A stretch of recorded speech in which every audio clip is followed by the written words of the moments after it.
Trump has posted online about moving to nuclear submarines.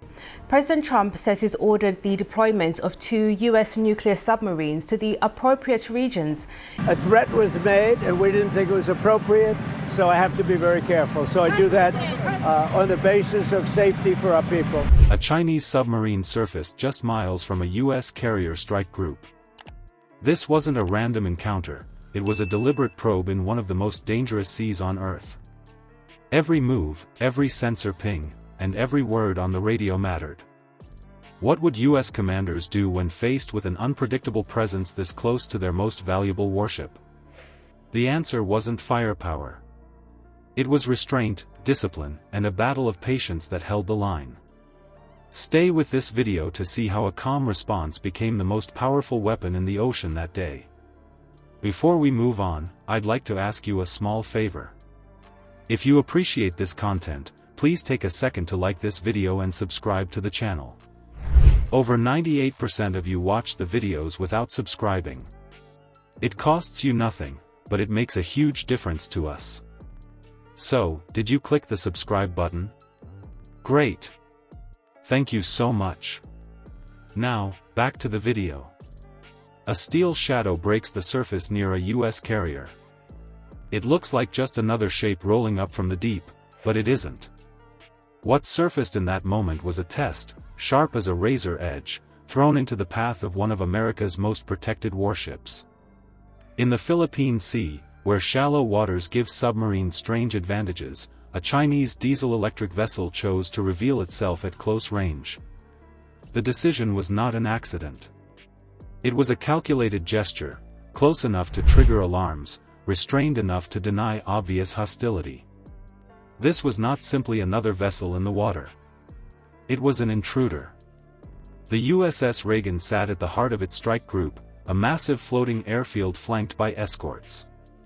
Guided missile destroyers tightened their formation almost instantly. Crews with years of training didn't rise from chaos, they moved like the gears of a well-drilled machine. Airborne radar probed the sky, while sonar buoys reached into the depths. Helicopters circled, dipping sensors straight into the ocean. You could imagine the soundscape: blades cutting air above, propellers thrumming under the surface, radios filling with clipped updates. Every second counted because in carrier defense, unknown contact is indistinguishable from a live threat until you prove otherwise. This was the danger of submarines in contested waters. One moment they are invisible, the next they appear beside billions of dollars in assets and thousands of lives. A carrier strike group cannot afford confusion.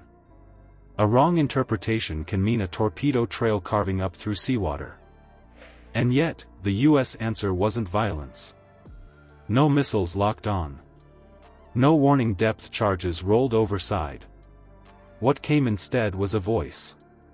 A calm radio transmission in clear, open frequencies, broadcast so even commercial vessels in range could hear. The effect was deliberate, the message put pressure back on the submarine's commander without launching an attack. The first 60 seconds told the real story. Escorts pivoted just enough to cover firing arcs toward the surfacing vessel. Helicopters lowered sonar into the swell to paint a more precise picture of its movements. On the bridge, commanders listened to staff, weighed inputs, and chose not to panic. This discipline mattered. Aggressive reactions might have only confirmed the sub's mission, to bait the group into a hostile show. By giving only measured movement, the strike group both contained the risk and bought time to collect intelligence. That's not passivity. That's control. Rules of engagement explain why. Navies operate under strict guidance at sea. You cannot fire at a foreign vessel just because it feels threatening, there must be unmistakable hostile action. This prevents a sudden exchange from spiraling into war over an ambiguous move. The policies aren't about kindness, they're about control of escalation. Once firing starts, you cannot recall the bullets. That restraint was on full display. You may want the carriers to flex raw power.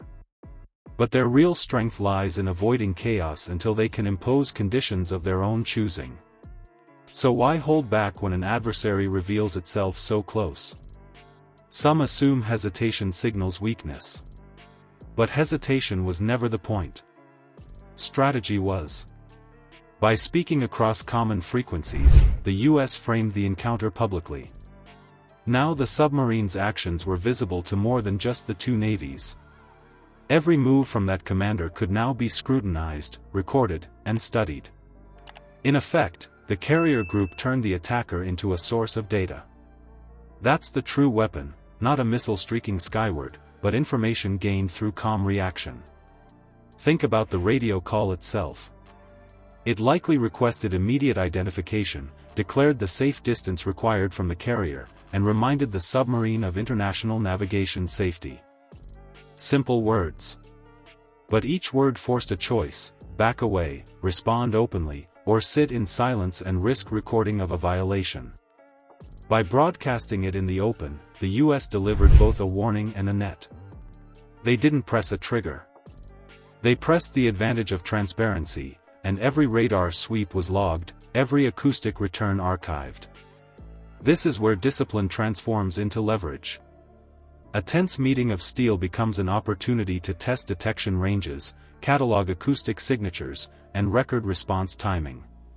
You can't gather that when you destroy the target, you gather it when you control the pace and let the adversary reveal their methods.